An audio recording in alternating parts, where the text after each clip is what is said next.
Here's a brutal truth about product operations. If the business doesn't know what you do, you don't exist. And when layoffs come, invisible teams get cut first. I'm Ross Webb, and after years leading product teams at Amazon, Just Eat, and beyond, I've learned that the best product ops professionals aren't just process builders. They're architects of visibility, champions of adoption, and masters of organizational influence. Today, three product ops leaders reveal how they transformed their functions from overlooked support teams into strategic powerhouses that leadership can't imagine operating without. This episode of Product Team Success is brought to you by airfocus by Lucid. Product teams are shipping faster than ever, but speed without direction is just a faster way to build the wrong thing.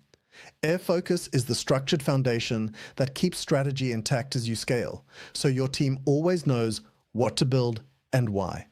Find out more at airfocus.com. Coming up in this episode, Ninon La Force reveals the NPI process that prevents product launches from failing at scale, and why 100 employees is your tipping point. Juan Sanchez Martinez breaks down why the best processes are worthless if nobody adopts them, and how to fix that.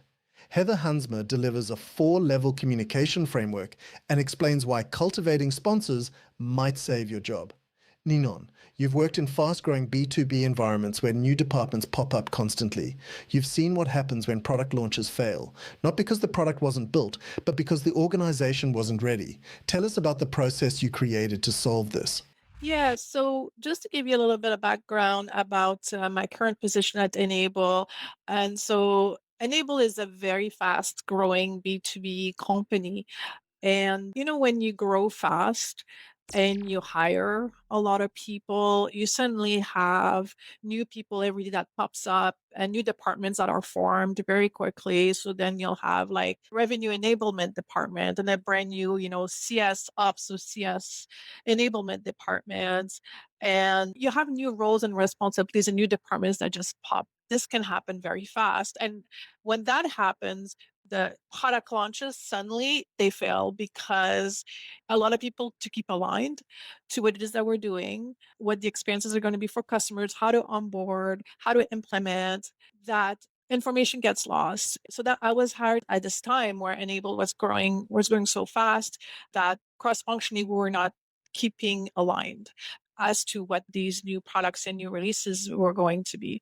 So the NPI process, the new product introduction process, is a process that I created where gathered together as cross-functional leaders.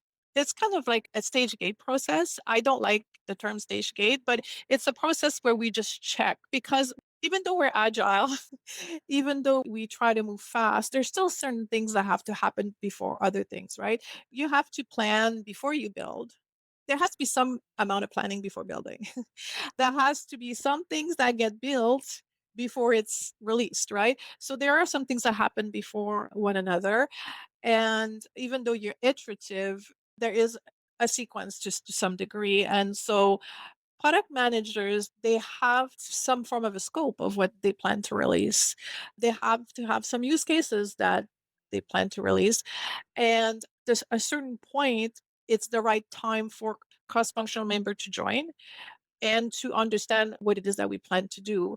And so if you have an implementation team, at some point they have to know how this is going to be implemented. And you don't want to involve them too late because what if the implementation component has to be thought through when we build the features? So the process is basically pretty much linear in terms of when you bring people in the process at the right time.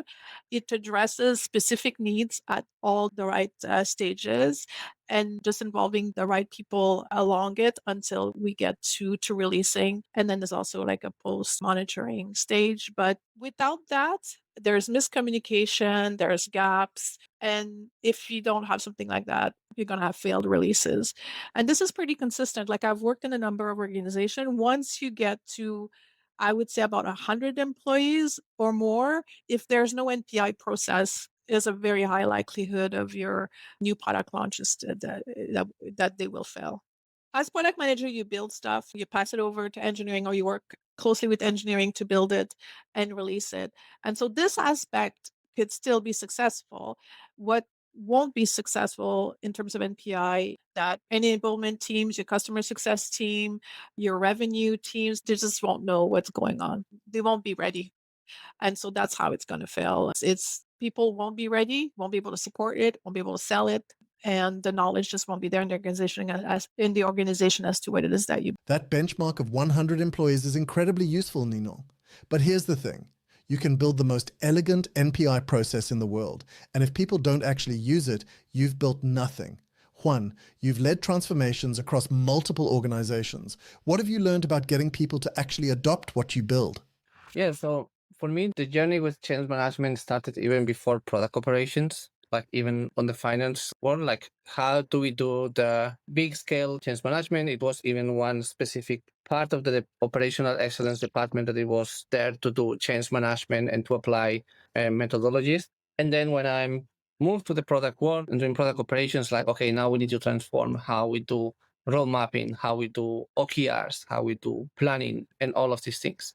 And we need to understand each company is different because they got to the place that they are of being successful from different reasons, sometimes for a very successful product like ChatGPT, or something that they got a very performant product team that they were able to identify very quickly the things, and because they were very autonomous and very quick on doing these things. And now we need to do this at scale and we need to change the ways of working.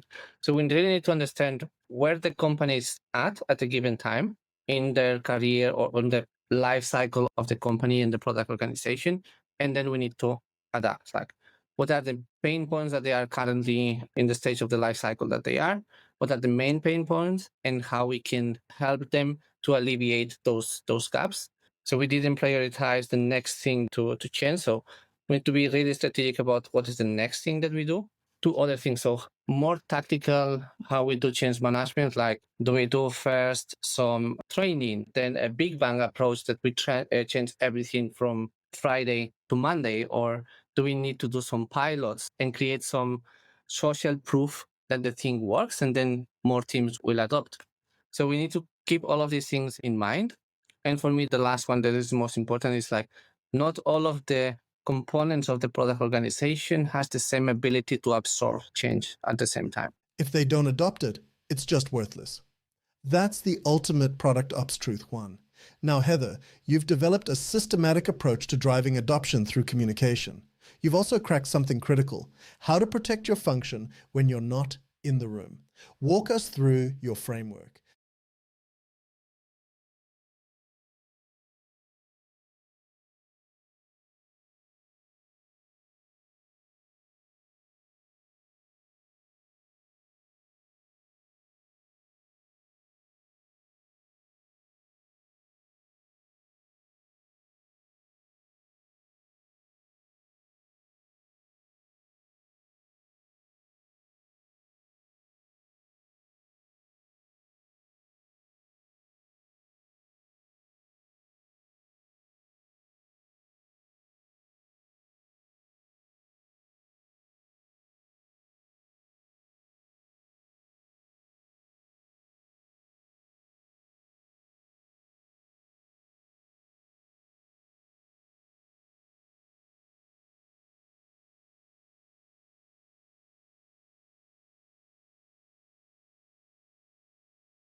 Remember, product ops professionals, visibility isn't vanity, it's survival.